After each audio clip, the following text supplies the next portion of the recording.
Luxury EVs are the in thing. Everyone wants a crack at it. And now there's a brand new car in the segment. Welcome everybody then to the 2024 Cadillac Lyriq.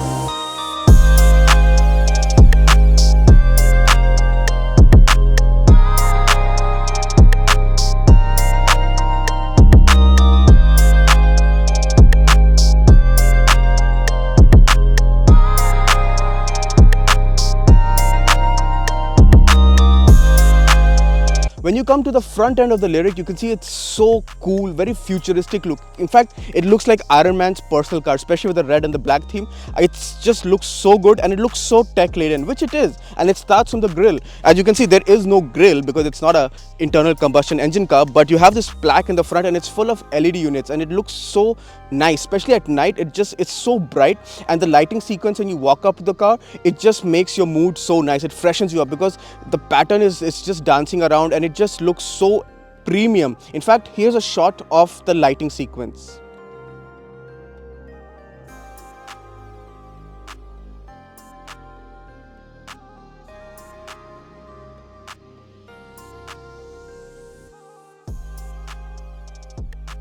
As you can see, the lighting sequence is so cool. In fact, I think that's one of the biggest selling points of this vehicle. And yeah, overall it just works well with the design theme so well. You've got the standing DRLs and the lights embedded into it, and you've got the lighting Cadillac logo as well, blacked out elements in the bottom. Since this is the Sport, it works really well with this red paint, and whoever spec'd this press car deserves a thumbs up because overall this car's presence looks really good. When you come to the side profile of the Lyriq, you can see it's a big car, very sizable on the road, and especially when you drive it, you do feel the length. The wheels are 22-inch, which look really good and complement the side profile really well. And you've got this blacked out elements. You've got sort of cladding looking like elements on the side, but it's all gloss black. So it starts from the fender all the way to the side and goes all the way to the rear bumper. You've got blacked out elements on the top of the windows as well. You've got this blacked out roof, but it also has a panoramic glass roof, so it works both ways. It's like you've killed two birds with one stone, one design element, but works really well. You've got this coupe-like roofline, which again just adds so much character to the side profile of the car, but yet doesn't make it impractical and hinders headroom. You've got LED units from the tail light that starts all the way from the C panel and drags away. Again, elements like this make it look like a concept car, but it looks so futuristic and so cool.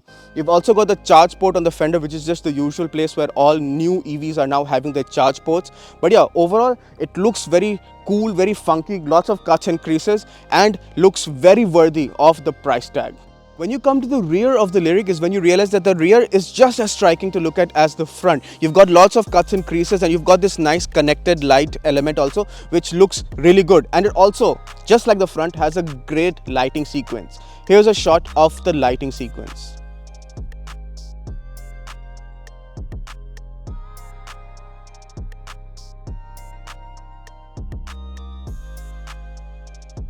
As you just saw, it has all that LED patterns dancing around, and it just makes the car feel so premium. But yeah, rest of the rear, you've got a nice spoiler. The raked windshield is all tinted out. You've got a nice little lip spoiler as well. Some badging around, all blacked out bumpers. You've got some lighting elements on the bumper as well. You've got the tailgate opener embedded onto the logo. So that took me like 30 seconds to find because I thought that it's going to be near the number plate holder, but it's not. It's actually embedded into the logo. But yeah, overall, it's got lots of cuts and creases, and it maintains the futuristic concept-like design from the front all the way to the rear, and it's very beautifully integrated to the whole car's design. The tailgate of the Lyriq can be opened in a variety of ways. The first way is just by pressing the Cadillac logo. The second way is through the fob and just double tap on the fob. And the third way is to kick it under the bumper. But that's been really tricky for me to get to work. But that is something, if you know how to do, is one way to open the tailgate. Once it's open, you get access to the big boot. And since this is sort of like a wagon, you get a very low loading lip and you can easily put stuff into it. Also, you do have electronic buttons to fold the second row, which then lends you even more space. Definitely you can use this car for moving homes.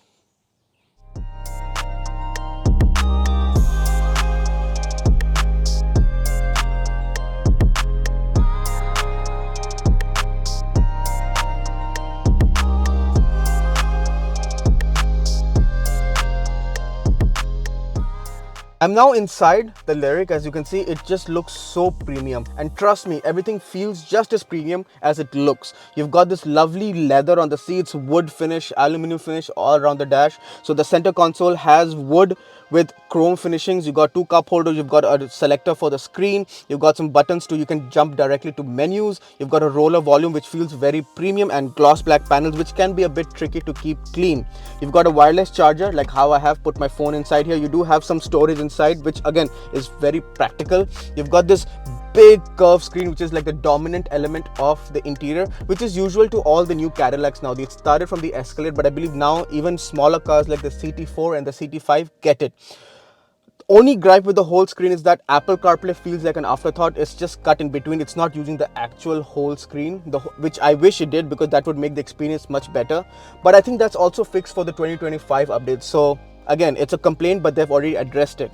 Overall, that resolution and the touch response of the screen is really nice. You've got the same small screen on the side as well to toggle through your dial, so you can see different gauges. You can play with your trip meter and everything. Again, it's just so very premium. You've got physical buttons for your HVAC, which I really like. I know in this day and age, brands are moving even the AC controls to the screen. Cadillac still retains the physical buttons, and it feels so premium. The clicks are so nice. Honestly, it's one of the coolest features of the car. You've got this beautiful AC vents, which looks so premium to hold all around the car. But they only look premium. It can be a bit difficult to control the airflow. In fact, I'm still trying to figure out, it's been a week with the car, but I'm still trying to figure out how to get the air to face me directly from the driver vent.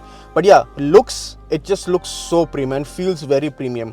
You do also have a storage that pops out if you press it, which looks nice. You can keep your knickknacks, keys, wallets maybe. You also have a very big under storage here, which is nice. You can easily put handbags for the ladies and just lots of storage you can put in. You do have a plaque that says Cadillac and one Type-C port, again, which is built onto the aluminum, which just feels very premium. The seats, you can see the cross-stitching pattern. It just feels so premium, and they are decently comfortable. I found the seats to be on the harder side, but they do have all the amenities. So you do have massage seats, lumbar support, cooled, heated, everything, and memory seating for the driver. You do have the seat controls, which is copied from the Mercedes generation. So you do have the controls from the screen, from the side of the door, which I don't really like, but you can get used to it. You do have this luxurious 3-spoke steering wheel, fully leather clad, which just feels so premium, aluminum. And then you do have some gloss black panels for the Super Cruise volume and all that stuff. So that feels very premium as well. You do have one paddle on the left for the regenerative braking. So you don't have different modes of regenerative brake. You just have one, which you can just hold to brake the car. Took some getting used to. The indicator stalks looks really good, and then you do also have the screen on the steering for the Super Cruise. So when it's green, Super Cruise works. What can I say? It feels like a typical Cadillac. The build quality is really premium, feels very luxurious, and I've enjoyed my time sitting in this interior throughout the whole week. I'm now in the rear of the Lyriq. As you can see, space is really not an issue. This driving seat is for my driving height. I am 5'8", and yeah, I have so much space to tuck in my feet. Knee room is not an issue. Headroom is not an issue, surprisingly, even though from the exterior it looks like you have that slightly coupe-like roofline.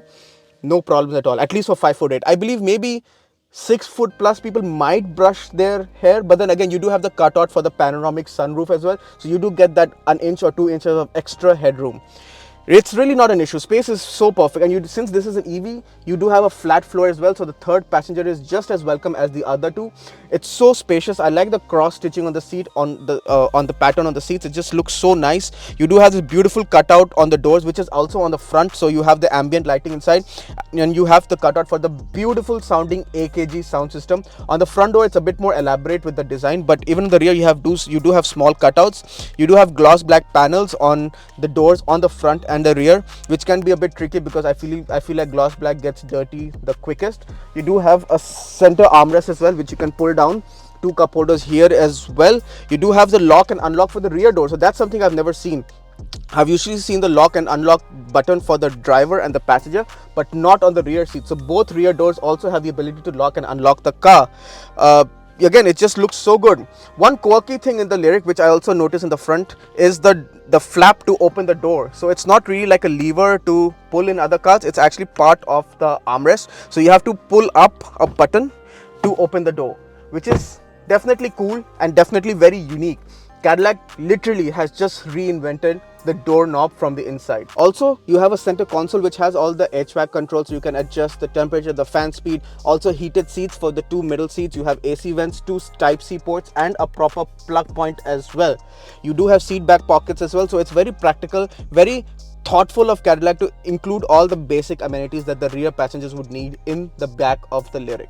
I'm now behind the wheel of the 2024 Cadillac Lyriq Sport 3 all-wheel drive. So let's get the numbers out of the way. This has a 102 kilowatts per hour battery, about 500 horsepower, and it's all-wheel drive. So that's an option. Otherwise, this is a rear-wheel drive car, but this is equipped with the all-wheel drive.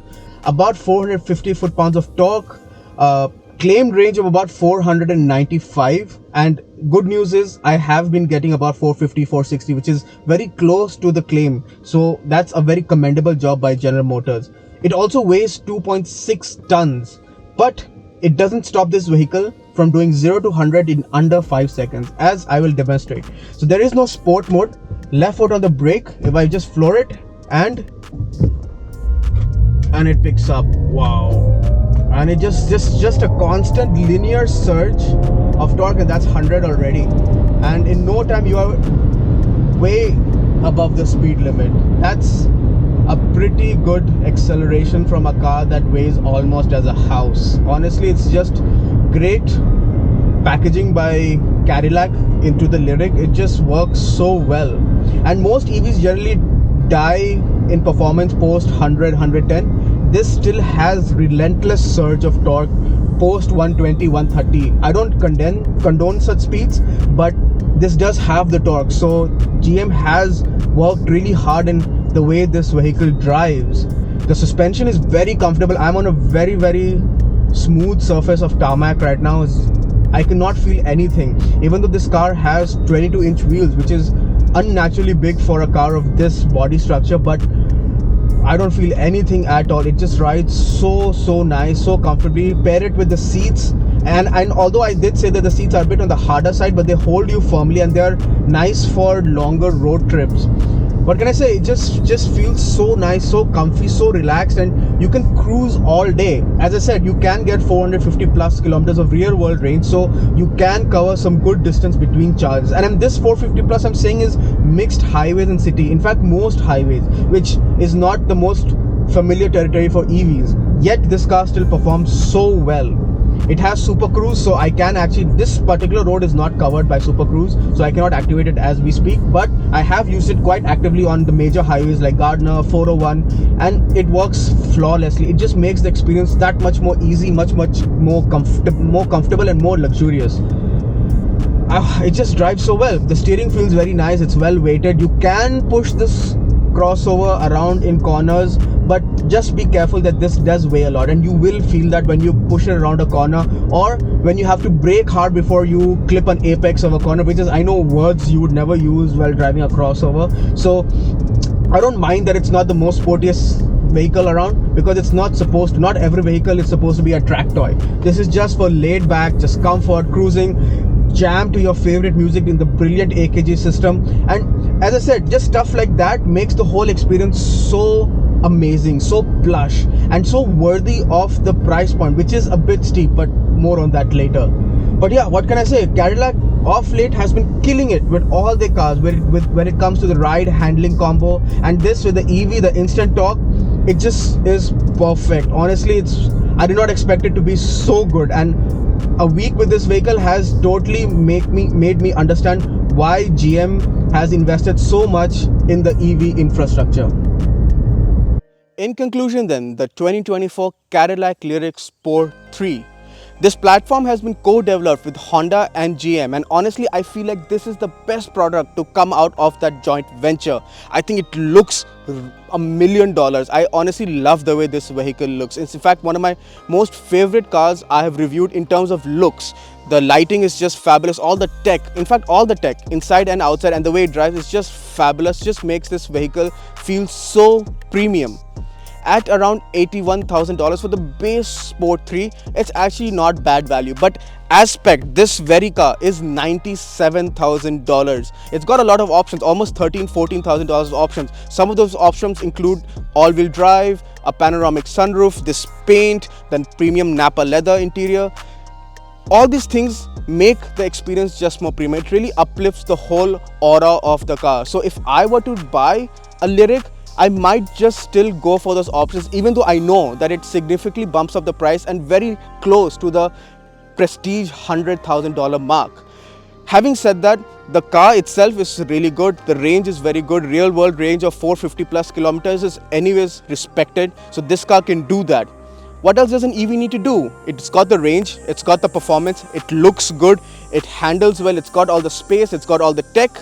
It's literally got all the bases covered, right? I mean, if I were in the market to buy an EV and if I had that kind of money, this would be a no-brainer. Honestly, a fantastic job by General Motors to create the Lyriq.